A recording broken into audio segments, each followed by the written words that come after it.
When candidate Donald Trump said we would be winning so much that we were going to get tired of winning, he wasn't kidding. Today Fiat Chrysler announced it will immediately be moving production of heavy-duty Ram trucks from Mexico to Michigan, and on top of that paying bonuses to U.S. workers in response to the passage of Trump tax reform late last year, and where corporations and the middle class got a huge tax cut and the Obamacare mandate was repealed.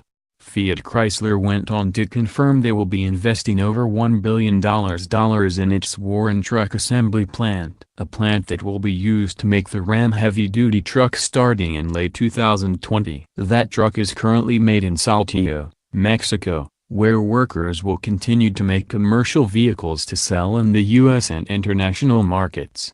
Fiat Chrysler did also confirm that the Warren plant will add 2,500 new jobs to the dying Michigan economy. The car company also plans to pay $2,000 bonuses this spring to about 60,000 hourly and salaried U.S. employees, but confirmed senior executives won't getting the bonus. Fiat Chrysler CEO Sergio Marchionne stated the company had to tweak its manufacturing model in order to keep up with that he lauded as improvement to the U.S. business environment under the current administration. He added that part of this tweak is that employees should also share in the tax savings. Top 3 conservative wins in the tax plan. Last night, the final Tax Cuts and Jobs Act was released, following the House-Senate conference that took the best ideas from both plans and made a better, more conservative bill. This is the first major tax reform in a generation. It's hard to choose, but here are the top 3 conservative wins.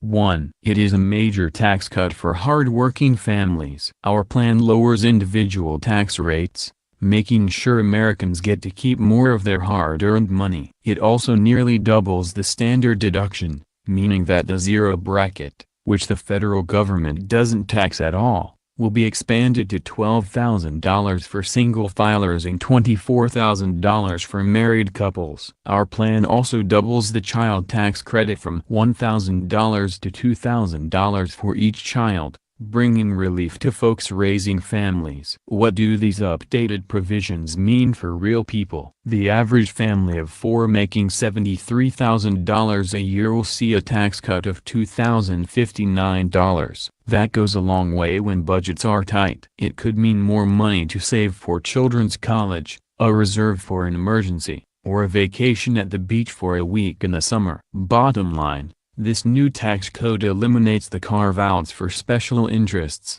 prioritizing the American people over the well-connected. 2. It eliminates Obamacare's individual mandate penalty tax. This is the crux of Obamacare. The individual mandate makes it illegal for people not to purchase a health care plan, and the government levies a major fine if people make the choice not to purchase a plan. The individual mandate's purpose is to make young people, who are generally healthier, bear the burden of health care costs in this country. The consequences of the individual mandate are dire, especially because Obamacare has driven up the cost of health care across the country, making premiums so expensive that many folks cannot afford health care at all. Therefore, the individual mandate punishes people for making decisions that make the most sense for them and their family. The government has no place in unnecessary, burdensome mandates, and the Tax Cuts and Jobs Act does away with it, giving people much-needed relief and flexibility to buy the health care that's right for them if they choose. 3. It opens up part of ANWR for energy development. There is a section of non-wilderness federal land in the Arctic National Wildlife Refuge, ANWR, located in Alaska, that is known to be abundant in oil reserves. Unfortunately, it has been previously banned for energy development, thanks to the insistence of special interests. This ban goes against the petitions of the Alaska delegation, which understands the benefits that oil drilling would bring to the state. If it becomes law, the Tax Cuts and Jobs Act will open this area up for energy exploration and development. This would mean more energy developed here at home, instead of relying on other nations for our nation's energy needs. Developing homegrown energy is always preferable, especially because some of these nations are hostile to the United States and our interests. It also means revenue of almost $1 billion in 10 years streaming into the United States Treasury,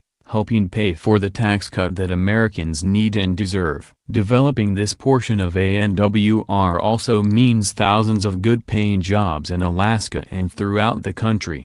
It would give the U.S. economy the boost that comes with major energy development. Can someone please explain to me why the left hates this tax plan so much? It's obvious it works for the middle class and corporations, while at the same time taxing the nuts in Hollywood who believe they should pay more taxes to make themselves feel better about the fact they are just a bunch of elitist overpaid and glorified pretenders.